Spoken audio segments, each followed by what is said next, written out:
भारत के हमले की आहट से पाकिस्तान में जबरदस्त घबराहट का माहौल है।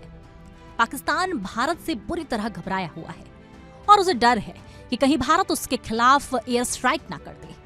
इसी बात को ध्यान में रखते हुए पाकिस्तान ने स्कार्दू एयरबेस को एक्टिव कर दिया है और उसके लड़ाकू विमान काफी नीचे उड़ते हुए दिखाई दे रहे हैं।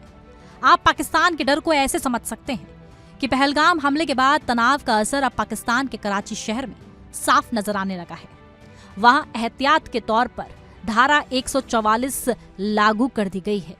भारत की ओर से संभावित जवाबी कार्रवाई की आशंका ने कराची में डर का माहौल पैदा कर दिया है।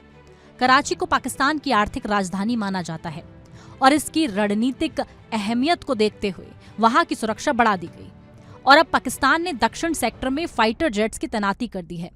पाकिस्तान ने चीन के J-10, JF-17, F-16 fighter jets को दक्षिण सेक्टर में तैनात किया है। पाकिस्तान को अपनी लाइफ लाइन कहे जाने वाले कराची पोर्ट पर अटैक का डर सता रहा है और ये ऐसे वक्त हुआ है जब भारत और फ्रांस के बीच राफेल मरीन विमानों को लेकर समझौते पर मोहर लग गई है। भारत फ्रांस से 26 राफेल मरीन विमान खरीदने की ओर कदम बढ़ा रहा है। पाकिस्तान में चल रही तानातानी के बीच राफेल मरीन विमानों की डील हो गई है। ये डील भारत और फ्रांस के बीच करीब 64,000 करोड़ रुपए की लागत से हुई है। इस डील के तहत फ्रांस भारत को 26 राफेल मरीन विमान देगा।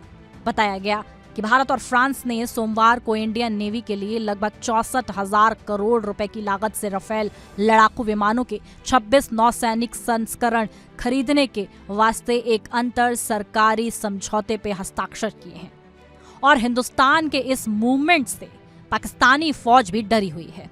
पाकिस्तान ने बॉर्डर एरिया की तरफ फौज के ट्रक भेजे हैं। बॉर्डर इलाकों में पाकिस्तानी सैनिकों का मूवमेंट बढ़ा दिया गया है।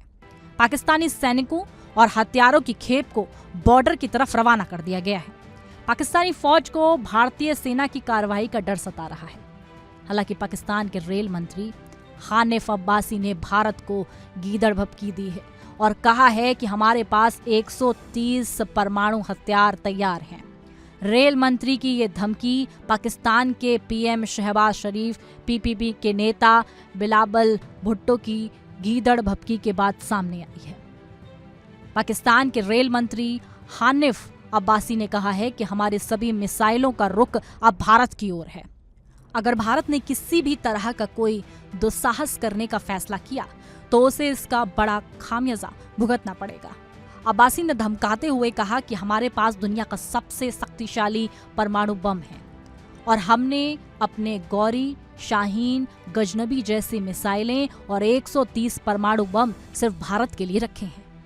हमने कूटनीतिक प्रयासों के साथ साथ अपनी सीमाओं की सुरक्षा के लिए भी पूरी तैयारी कर रखी है। पहलगाम हमला तो बस एक बहाना है। दरअसल भारत के रडार पर सिंधु जल संधि है। ऐसे में पाकिस्तान लगातार भारत को आंखें दिखा रहा है। कहते हैं कि रस्सी जल गई लेकिन बल नहीं गया और पाकिस्तान का वही हाल है। पाकिस्तान इस वक्त हिंदुस्तान के हर उस एक्शन से डरा हुआ है जो केंद्र सरकार ने लिए हैं। ऐसे में पाकिस्तान डर की वजह से धारा 144 लगा रहा है। डर की वजह से उसके एयर स्ट्राइक का डर इतना सता रहा है कि वो अपनी फौज को सारे विमानों के साथ तैनात कर रहा है।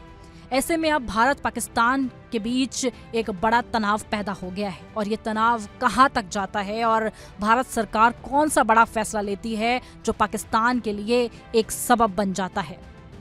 इस पर पूरे मामले पर आपकी क्या राय है? कमेंट बॉक्स में अपनी राय जरूर पेश करें।